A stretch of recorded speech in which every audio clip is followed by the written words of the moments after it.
Bonsoir à tous, soyez les bienvenus sur Thonon Alpes Radio. Deuxième débat ce soir dans le face-à-face. Nous accueillons Madame Astrid Boroche de la liste Passion Thonon pour son deuxième débat et Monsieur Nicolas Ravet-Dozon Thonon. Bonsoir à vous deux. Bonsoir. Au programme de cette émission, 3 sujets seront traités en 5 minutes et en fin d'émission, on terminera avec la minute 30 pour convaincre. C'est Monsieur Ravet qui ouvre le débat et c'est Madame Boroche qui fermera le débat. Nous averserons pour le deuxième débat de Monsieur Ravet. On commence avec le premier sujet. Depuis sa mise en service en décembre 2019, le Léman Express rencontre des difficultés d'exploitation qui se traduisent par des suppressions de trains. Et quelles solutions pour aider au mieux les voyageurs? Monsieur Ravet. Très bien, merci. Déjà, merci de m'avoir invité. Je suis très content de pouvoir avoir ce débat et puis d'exprimer nos propositions dans cette campagne. Concernant le Léman Express, effectivement, il y a eu quelques retards à l'allumage. Voilà, je pense que c'est un peu le début. Effectivement, il y a aussi les mouvements de grève, donc forcément, tout ça a été impactant. Maintenant, concernant les transports, moi je me réjouis que le Léman Express soit aujourd'hui à nos portes. C'est quelque chose, en tout cas, qui me parle moi aussi, puisque je suis frontalier. Donc, évidemment, je ne peux que aller dans le sens de la modalité des transports. Et puis, mais je crois que les transports à Thonon, il faut qu'on aille vraiment vers le multimodal. Ça concerne également les bus, le bus à haut niveau de service. Et puis, plus largement, vous savez, dans notre programme, on veut proposer aux Thononnais un plan de circulation parce que ça nécessite de désengorger le centre-ville, notamment pour des effets environnementaux sur le centre-ville, un plan vélo parce que effectivement les pistes et les bandes cyclables à Thonon ne sont pas assez nombreuses, il y a des trous, il faut les sécuriser, donc il faut qu'on aille dans ce sens. Un plan vélo, un plan de circulation, ça va dans notre perspective de révision du PLU. Mais au-delà de ça, si je reviens juste sur les bus, 2 petites secondes, il faut que, je sais qu'il y a un projet en cours sur le boulevard du Canal pour l'accueil des bus. Pour moi, les bus, naturellement, ils doivent arriver à la gare. Donc, si on doit faire des déposes minutes, pour le BHNS, pour les frontaliers, pour les touristes. C'est pas avant 2021 le projet, hein? Oui, effectivement, mais il faut l'anticiper justement. Si on est en charge de la mairie dès le mois prochain, on sera forcément en charge de ces sujets-là. Et puis, c'est cohérent aussi avec notre objectif de sécuriser l'accès à l'école des arts pour les enfants. Je préférerais une dépose minute pour les bus, pour les enfants à côté de l'école des arts et que les bus pour les frontaliers, les travailleurs et les touristes arrivent à la gare. Ça me semble beaucoup plus cohérent. Voilà, donc c'est un ensemble. Et puis, concernant les transports, il faut aussi parler de stationnement. Les stationnements, ils sont très importants. Et il faut améliorer la signalétique, c'est quelque chose sur lequel il faut qu'on travaille. Il y a des applications mobiles aujourd'hui qui existent, donc il faut qu'on travaille tous ces sujets-là. C'est vraiment une vue d'ensemble que l'on a aujourd'hui. Et évidemment, les transports, on parle de voitures aussi, donc il faut des parkings. Et là, depuis 1 an, nous, on a proposé des parkings relais. Et les parkings relais, ils servent à la fois pour le covoiturage, pour les habitants, pour les personnes qui travaillent au centre-ville. Et ça, il faut pouvoir y répondre. On a plus de 1000 personnes au centre-ville qui travaillent et dans des entreprises adhérentes à la CCIAT. Donc, il faut qu'on aille sur ces sujets-là, mais ça concerne plusieurs milliers de personnes. Donc, les parkings relais à l'est et à l'ouest de la ville, c'est inévitable. Donc, les transports, c'est vraiment un enjeu. Et en ce qui concerne les parkings relais, il faut évidemment travailler sur les bus. Parce que, et ça c'est la mission que je me confierai avec l'agglo, aller plus loin sur ces sujets-là. On va poursuivre avec Madame Boroche.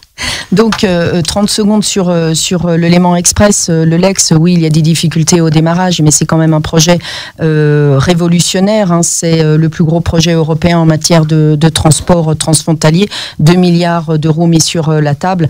Donc les débuts sont difficiles, mais l'avenir sera prometteur. Autre gros projet aussi que nous on soutient à 100%, c'est évidemment l'autoroute, qui est une nécessité pour Thonon-les-Bains, pour le Chablais et l'est du Chablais, mais également le Haut-Chablais avec nos stations de ski. Après, pour parler des transports, pour in situ, les transports pour la ville de Thonon, puisqu'on est dans le cadre d'une élection municipale, il faut tout d'abord contenir l'augmentation des déplacements, on est d'accord là-dessus, mais également changer les modes de déplacement, il y a urgence. Donc, les bus, concrètement, les bus, on voit qu'ils sont en pleine mutation du fait de l'arrivée du Léman Express. Il faut profiter de cette mutation des bus dans notre ville et notre agglomération pour formuler des demandes. Nous demandons un service, la mise en place d'un service le dimanche matin et dimanche peut-être plus allégé l'après-midi en direction des lieux de culture, de sport, mais également des hôpitaux. Nous demandons aussi des bus qui soient cohérents avec les horaires scolaires, mais également de travail dans la zone industrielle de Vongy pour la ligne L, par exemple, et puis en direction de l'espace Léman aussi, parce que nous avons près de 1500 salariés là-bas. Nous demandons également que soit réfléchi sérieusement la commercialisation d'une offre le soir pour le week-end en direction des lieux de loisirs et des lieux de fête. Alors ça s'adresse aux jeunes, mais pas que. Je peux te dire, on a le droit d'aller au cinéma en famille, au ciné Léman, tous ensemble en bus.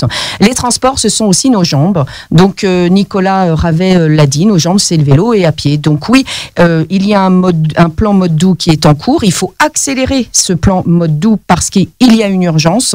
Donc nous prévoyons 2 traversées de la ville, une par Jules Ferry ou le Clos Bandré, et ensuite on enchaîne par 2 voies, la Corniche et le Pressergue. Donc 2 grands traversées en site propre. C'est également quand les modes doux, c'est nos pieds. Voilà, il faut développer la zone de piétonisation ou élargir les zones partagées, et puis surtout créer des liaisons sécurisées entre le haut de la ville et le bas de la ville par la voie ferrée, par exemple entre Collonges et le quartier de la Grangette, où il y a quand même tout le site de la Maison des Sports. Et évidemment, il faut poursuivre ce qui est engagé dans le cadre du Grand Genève, c'est l'autopartage, le covoiturage, tout ça existe, il faut évidemment le développer. Les parkings, Monsieur Ravet en a parlé. Nous, là-dessus, aucun tabou. On remet tout le monde autour de la table parce que je pense qu'il y a un blocage. Donc, il faut débloquer cette situation. On parle de la tarification. Aucun tabou, que ce soit zone bleue, que ce soit des périodes de gratuité. Nous, on préconise une gratuité le mercredi après-midi, le samedi après-midi, mais il faut qu'on en discute avec ceux qui travaillent en ville, les commerçants et ceux qui habitent en ville, et ce n'est pas un peu plus de 1000 personnes qui viennent travailler en ville, c'est près de 3000 parce qu'il y a toute la fonction publique. Des employés dont leurs entreprises sont adhérentes au CCIAT. Voilà, mais il faut aller plus loin sur la gratuité. Moi, je parle de gratuité de On va parler du 3e sujet. On ne parle pas beaucoup de la jeunesse dans cette campagne. Quelles sont les mesures que vous proposez? Monsieur Ravet, vous êtes un peu en retard, donc n'hésitez pas à développer ce sujet de la jeunesse. Oui. Alors, sur la jeunesse, on a plusieurs points. Alors, effectivement, je ne vais pas vous faire une liste à la Prévert parce qu'on a plus de 180 propositions dans notre programme. Donc, évidemment, on a beaucoup de choses à dire. Je vais partir du plus jeune âge, des 0-6 ans. Il faut qu'on aille vers une augmentation de places de crèche. Donc nous, on se base sur une estimation de 150 places de crèche sur le mandat entre 2020 et 2026. Ça, c'est quelque chose qui permet de répondre à une demande. Également, on veut soutenir l'installation des MAM et puis des crèches, de la crèche municipale. La maison des assistantes maternelles, donc les MAM, c'est une réelle demande aussi. On a établi plusieurs contacts avec des personnes qui sont déjà intéressées pour s'installer sur Thonon et des personnes de Douvaine. Donc forcément, je pense qu'il y aura il y a une belle attractivité par rapport à ça. Ça répond à la demande de la population. Ensuite, au niveau de la représentativité des jeunes, pour moi, il faut qu'on engage une démarche citoyenne, qu'on la prolonge. Il faut qu'on installe pour nous 2 conseils municipaux pour les primaires, les élémentaires. Pourquoi? Avec un accompagnement déjà avec l'éducation, leur apprendre les bases de la citoyenneté, et puis un 2e conseil municipal avec les ados. Les ados n'ont pas les mêmes attentes que les primaires, donc effectivement, il faut qu'on aille vers eux avec un élu référent qui puisse les accompagner sur un apprentissage démocratique. Donc voilà, ça c'est important parce que c'est aussi les jeunes qui vivent la ville de demain, celle qu'on est en train de construire. Si demain, avec la liste aux Antonons, nous sommes aux responsabilités.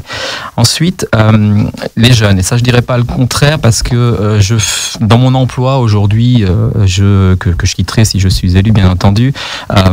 Je travaille avec le milieu événementiel. Le milieu événementiel, l'attractivité d'une ville, c'est l'image d'une ville, c'est ce qui se passe dans une ville. Donc, on souhaite aller sur les musiques actuelles. On a un espace, l'espace Grangette, qui est très bien situé en dehors de la ville, donc qui ne dérange personne.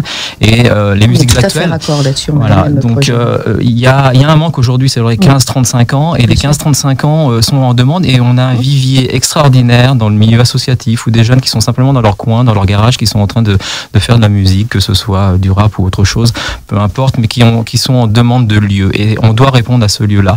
Et on a aussi des associations ou des entreprises privées qui sont en demande. Et donc les musiques actuelles, une vraie scène de musiques actuelles à Thonon, ça n'est pas du tout incompatible, on comblera un manque, et ça c'est vraiment très important.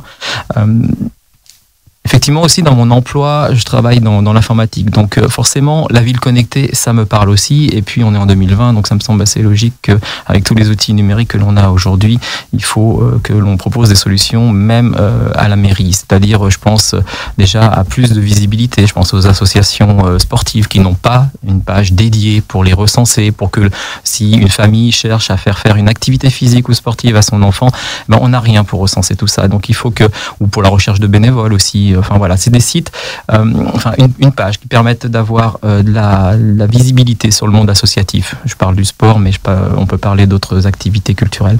Donc là voilà. Et puis ensuite, en ville connectée, pour moi c'est aussi, pourquoi pas lancer un appel à projet concernant le e-sport. Ça c'est quelque chose aussi qui est très tendance. Je le vois très bien aussi dans mon activité professionnelle. Ça marche très bien dans des villes comme Lyon, Lausanne, Genève. Des activités comme ça, un appel à projet avec de la réalité virtuelle, c'est très tendance. Et puis on découvre énormément de talents, des compétitions, pourquoi pas. L'espace Grand Jet se prêterait aussi à ce lieu-là, à cette activité-là. Donc voilà, ça ce sont des pistes. Merci, Monsieur Ravet. On va laisser poursuivre Madame Astrid Boroche. Vous avez un peu plus de 3 minutes pour développer. Alors j'ai plus de chance, mais c'est vrai que c'est short quand même, tout ça. Alors la jeunesse, c'est très large. Ça va de 0 à 50 ans, on va dire. Parce que moi, je me sens encore jeune. Donc, plus sérieusement, pour les 0-3 ans, on est obligé de scinder dans les programmes. Les 0-3 ans, donc c'est la petite enfance.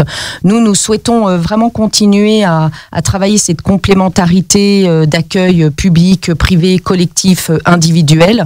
Alors, nous proposons, à l'horizon de 2022, la création de 100 places d'accueil petite enfance. Pourquoi 2022 ? Parce que il y a toujours une revoyure avec la CAF qui cofinance quand même les places en crèche. Donc s'engager pour 2026, c'est compliqué, mais on sait que 100 places, c'est faisable pour 2022. Donc un relais d'assistante maternelle, évidemment, une micro-crèche de 10 places avec un accueil pour les enfants porteurs de handicap, mais également porteurs de longues maladies ou de maladies chroniques. C'est important, il ne faut pas les oublier. Et puis une halte-jeu, donc une structure beaucoup plus légère, avec le projet de l'ouvrir le samedi. C'est important parce que nous avons des parents qui travaillent le samedi.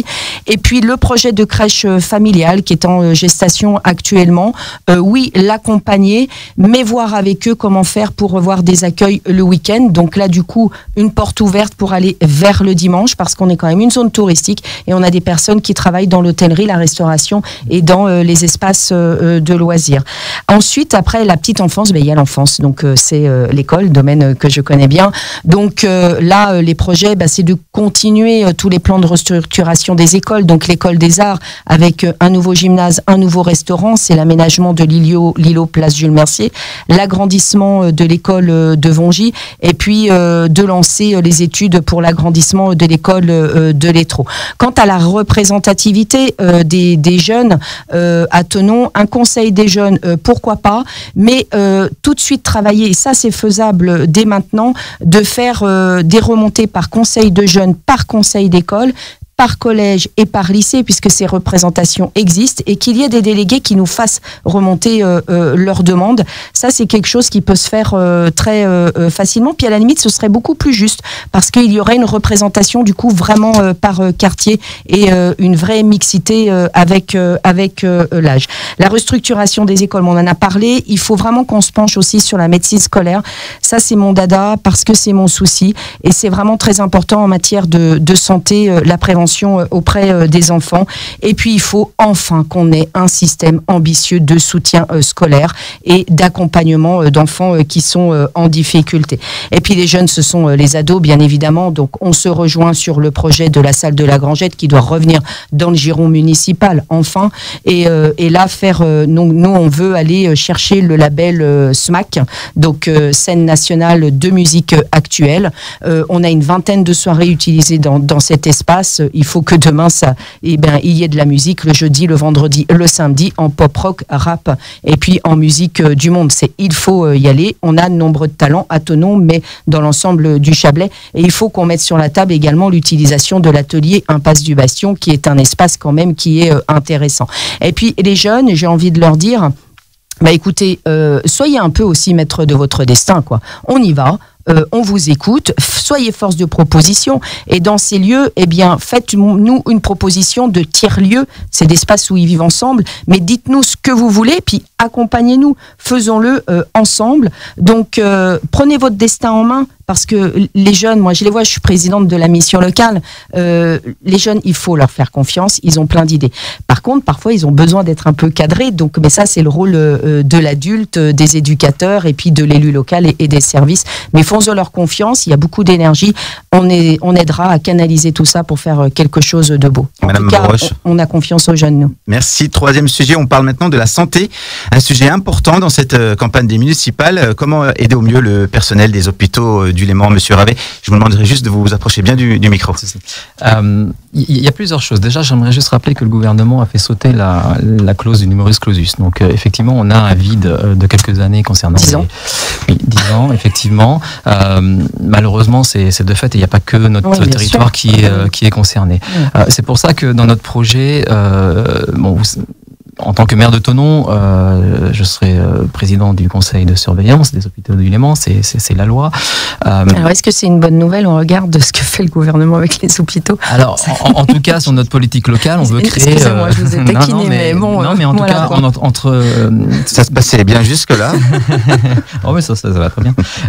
C'est un échange, c'est un débat, c'est le but. Non, mais ça Après, voilà, dans notre politique locale, nous voulons créer un plan municipal de santé. Alors, c'est sur plusieurs axes. Déjà, on pourrait créer un moratoire avec toutes les personnes concernées, toutes les instances représentatives. Et ça, c'est vraiment important parce qu'il va falloir mettre un petit peu carte sur table et à ce moment-là, accompagner la création de centres publics de santé. Pourquoi? Parce qu'on le voit, on l'a vu d'ailleurs dans la presse aujourd'hui, cette semaine, à Aix-en-Vé, la maison médicale, ça ne fonctionne pas. Ce n'est pas notre rôle d'aller chercher des médecins. Et je vais vous donner un exemple très simple. J'ai un médecin de la famille de mon épouse qui est venu faire un remplacement ici, qui est de Grenoble. Il a préféré à la fin de son remplacement, ne pas s'installer ici et retourner à Grenoble. Le plan médical de santé, ça existe déjà sur Grenoble, il y a 103 points de mesure. Ces 103 points de mesure, ça concerne à la fois l'insalubrité des logements, ça c'est quelque chose d'important, il faut que la santé, ça touche toute cette population-là aussi, et là il va falloir qu'on engage des actions avec les bailleurs sociaux. Ça c'est vraiment important, il faut qu'on facilite l'accès aussi au logement du personnel médical et hospitalier. Pour ça, il y a des leviers, je pense au bail réel solidaire. Ça, c'est quelque chose que Annecy envisage. Pourquoi pas de notre côté? C'est vrai que les prix d'immobilier ont quand même flambé aussi dans notre Chablais. Non, on pensait le faire pour les employés municipaux. Voilà. Donc, voilà. Et le plan municipal de santé, c'est une série de mesures qui nous permettront d'agir sur la commune très directement. Voilà, moi je pense que c'est déjà pas mal de mesures. On pourra les lister, les détailler, les co-créer avec l'ensemble des partenaires et avoir des actions directes qui toucheront toute la population, à la fois le personnel médical et les personnes qui vivent dans des logements parfois pas corrects ou convenables. Eh bien, parfait, on poursuit avec Madame Boroche. Alors, on est d'accord sur le constat, il manque des médecins généralistes et spécialistes, mais dire qu'il faut que des pôles publics, là je ne suis pas d'accord. Je pense qu'on peut faire du libéral et du public, et ce n'est pas notre rôle d'aller chercher des médecins, mais c'est par contre, notre rôle d'accompagner des projets qui sont en émergence, accompagner sur le plan administratif, faciliter la construction, l'implantation au niveau de l'urbanisme, ça peut se faire. Et puis aussi accompagner l'arrivée des médecins libéraux qui voudraient venir s'implanter chez nous en proposant, en trouvant, en accompagnant la recherche d'emploi pour le conjoint ou la prise en charge des enfants dans des structures municipales. Voilà. Donc oui, on n'a pas à aller chercher parce qu'on n'est pas le pôle emploi de la médecine, faut quand même se le dire. Et puis un médecin libéral, il y a le mot libéral, il est libre. Il est libre de venir ou de ne pas venir. Par contre, il est libre de venir, ça veut dire qu'on est en concurrence avec, et c'est à nous de vendre notre ville et toutes les facilités qui peut aller. Mais ça ne suffit pas, évidemment. C'est pour ça qu'on peut accompagner les centres médicaux de santé qui sont de la responsabilité de l'hôpital et qui auront les plus de capacité à accompagner les médecins. Donc les maisons médicales, parce que les centres sont privés. Santé publique, pardon. Voilà. Donc les centres privés, lorsqu'il y a un projet, on doit les accompagner. Ça, c'est le rôle de l'élu, mais j'ai envie de dire que c'est le rôle de l'élu pour tout projet d'installation d'une entreprise. Donc aussi, il nous faut continuer notre collaboration intelligente avec l'hôpital. Ça toujours, c'est une tradition à Thonon, sauf que là, depuis quelques mois, avec les difficultés suite aux politiques nationales, on se rend compte que les collectivités doivent aller plus loin, puisque aujourd'hui, on cofinance quand même la restructuration des urgences, et puis on aide à l'achat de matériel en maternité. Bon, on pensait pas arriver là, on y est, donc faut y aller, et il faudra continuer cette collaboration parce qu'on a besoin de notre hôpital, et puis aussi, personnellement, j'ai également confiance en son personnel, et il a besoin de notre soutien. Et puis aussi, par contre, on peut accompagner les internes qui viennent à l'hôpital, mais les internes qui viennent faire des remplacements auprès des libéraux. Donc là, il existe des politiques avec le conseil régional, avec l'ARS. C'est à nous aussi de faire en sorte de venir en complément de ces politiques qui existent, parce que quand on met une aide plus une aide plus une aide, peut-être que ça peut convaincre et à aider à s'installer. Et puis la santé, c'est le soutien à notre école d'infirmières aides-soignantes, parce que c'est le manque de personnel. Donc là, on peut venir, on a tout ça à Thonon, il faut accompagner ces structures. La santé, c'est évidemment du coup ce que l'on fait de notre ville. Donc c'est tout ce qui concerne la transition écologique, la protection de l'air, on a parlé des transports tout à l'heure. C'est évidemment diminuer nos dépenses énergétiques, parce que ça permet de protéger l'air, et ça c'est important aussi pour la santé. La santé, c'est l'alimentation durable. Donc là, il faudra maintenir une alimentation saine et puis bien conçue dans les crèches, dans les cantines, dans les portages des repas à domicile. Comme il faudra aussi permettre aux Thononnais de vouloir cultiver, pourquoi pas, eux-mêmes leur jardin. Donc c'est plus de jardins familiaux, plus de jardins partagés. Et puis c'est également la protection de l'eau. L'eau, c'est une richesse énorme que l'on a. Demain, il y aura la guerre de l'eau. Signé le pacte des pollutions. Donc il y a l'eau potable, il y a l'eau minérale, et il y a notre lac également. Donc la santé, c'est tout cela. C'est au niveau de l'aménagement de la ville. Sur le logement, vous avez entièrement raison. Mais là, il y a des choses qui se font naturellement. Il faut par contre les promouvoir, parce qu'on se rend compte que tout le monde n'est pas au courant. Merci Madame. Je rajouterai juste une petite chose concernant la pollution de l'air. Dans notre projet, dans notre programme, on propose de financer une station qui mesurera la qualité de l'air pour pas qu'on arrive comme une situation comme on connaît actuellement dans la vallée de l'Arve. Alors vous allez m'aider. On va laisser terminer Monsieur Ravet. On avait Atmo qui était à Thonon, qui est parti. Il faut faire revenir Atmo, et c'est possible de Monsieur Ravet a 2 minutes de retard sur Madame Boroche. Vous pouvez développer, Monsieur. 2 minutes sur la santé. Non, effectivement, vous savez que j'ai signé le pacte de dépollution des rivières. C'est une charte qui engage les candidats aux élections municipales, tout comme j'ai signé la charte de France Nature et Environnement. C'est une liste de mesures qui partent du bon sens. Certaines sont réalisables assez facilement, d'autres un peu moins. Il y a 3 niveaux de réalisation. Moi, je pense qu'on peut faire de très belles choses concernant l'environnement. L'environnement qui a un impact évidemment réel sur notre santé aujourd'hui n'est pas une variable d'ajustement dans la campagne pour moi. Je pense qu'on a tous et tous, de ma génération en tout cas, et même les colistiers qui sont avec moi, qui peuvent être de génération. Voilà, oui. On a tous et toutes conscience aujourd'hui. On est rattrapé par les enjeux. Sûrement qu'on a fait des erreurs, chacun et chacune de nos côtés. Il faut les assumer, puis il faut rétablir la barre. Voilà. Donc la santé publique, c'est quelque chose d'important, et le soutien que les élus pourront apporter au sein des instances comme l'ARS, les hôpitaux, etc. Et effectivement, c'est un engagement fort. Il ne faut surtout pas laisser de côté. L'hôpital a été défendu, c'est une réalité. Il faut continuer à s'impliquer en tant qu'élu pour préserver les emplois, mais la santé des Chablaisiens et des Thononnais. Donc Monsieur Ravet, côté des Thononnais alors. Comment ? Vous serez aux côtés des Thononnais alors. Forcément, c'est le but de mon engagement. Okay. On termine, Monsieur, avec la minute pour convaincre. Vous avez 1 minute 30 pour convaincre. 1 minute 30 pour convaincre. Écoutez, moi, je suis ravi de participer à tous ces débats, tous ces échanges. Je pense qu'il en sort énormément de propositions. Je vous ai dit 180 propositions en ce qui nous concerne. L'urbanisme, c'est, vous savez, en tant que président de l'association ici Vongy, j'ai pu participer à la co-création de ce collectif interquartier avec d'autres associations comme Rive, Concise, Crête. On a pris en main notre destinée par rapport à ça. On a fait des propositions qui n'ont malheureusement pas été entendues par la majorité et l'élu à l'urbanisme. Je pense que l'engagement il est total.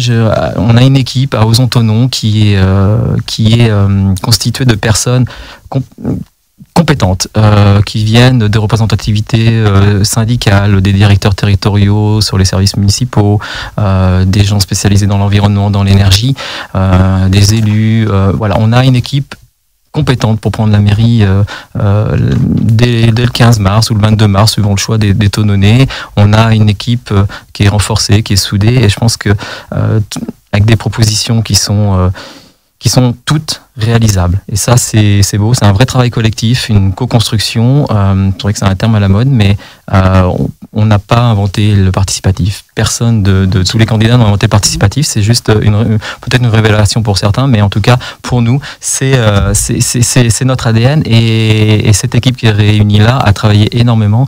Et on est en mesure, je pense, le 15 mars, de faire une belle élection. Des alliances sont possibles encore non, je l'ai expliqué. Non, alors pas d'alliance parce que l'élection, c'est un engagement personnel et un engagement collectif. Moi, je crois aujourd'hui quand on se lance dans une compétition, et je suis un compétiteur, j'ai fait du vélo à un certain niveau. Et le vélo est une belle image parce que c'est un sport individuel et collectif. Donc la course à pied aussi. Et la course à pied, effectivement, ouais, pourquoi pas.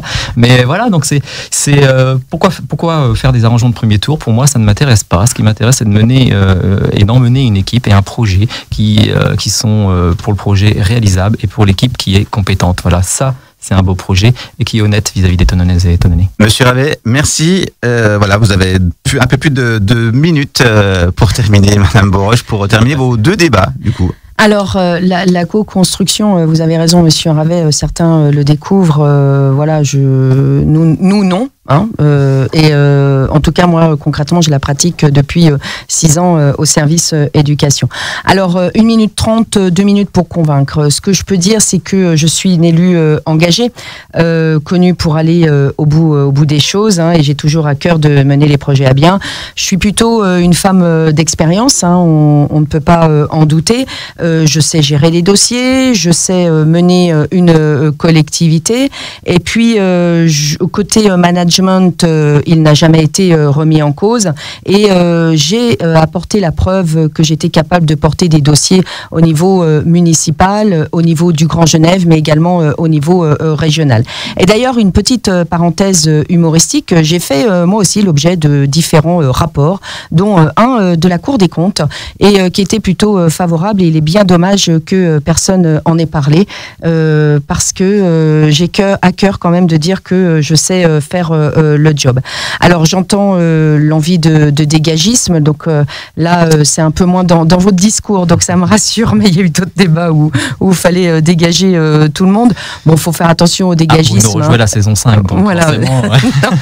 Donc faut faire attention quand même au dégagisme, parce qu'on voit qu'à force de vouloir dégager, parfois ça peut créer des soucis. C'est ce qu'on connaît un peu actuellement. Il vous reste 20 secondes pour terminer ce débat. 20 secondes. Alors ce que je voudrais dire, c'est que je ne suis pas non plus l'adjoint à l'urbanisme sortant, ni le maire de Thonon, et que c'est bien en femme indépendante et émancipée, non adoubée, que je suis candidate à cette élection, avec une équipe renouvelée à 75%. Des gens qui sont issus du monde associatif, c'est-à-dire que ce sont des gens qui ont déjà le tempérament et l'état d'esprit de s'engager pour les autres, et c'est extrêmement important. Donc le 15 mars, j'ai confiance aux électeurs, ils peuvent avoir confiance en nous, en notre équipe, et il faut choisir l'engagement du cœur, l'engagement, celui de la passion de notre ville, et puis la compétence, parce que le 23 mars, faudra être au boulot et il ne faudra pas perdre de temps. Merci Madame Boroche, et merci à vous deux d'être venus dans le studio de Thonon Alpes Radio. Merci à vous. Merci beaucoup.